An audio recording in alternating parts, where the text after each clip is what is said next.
Hi everyone, welcome back to another video from Tech Basics.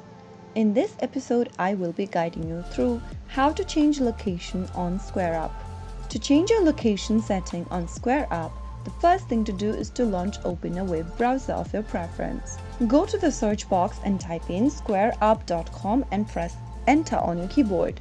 Once you get to the official site for Square, click on the sign in button at the top right corner and then enter your credentials if prompted to log into your account. Once you get to the main homepage of SquareUp, go ahead and scroll down from the left-hand side menu and click on Settings. Now select Account and Settings option. Under Business Information, select Locations. Choose the Update Address button right next to a location and then go ahead and click on the drop-down under Location Type. Choose between the location options and enter the rest of the address information. Make sure to enter your additional information such as your name of your city, the zip code, and other information if needed.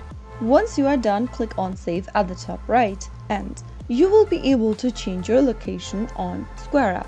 So that is how you will be able to change your location or update your location on SquareUp in just a couple of minutes. If you found the video to be helpful, go ahead and give us a thumbs up. Don't forget to subscribe to the channel by hitting the subscribe button. Press on the notification bell so that you'll never miss another upcoming upload from us. I will be back again in the next episode. Thank you for watching.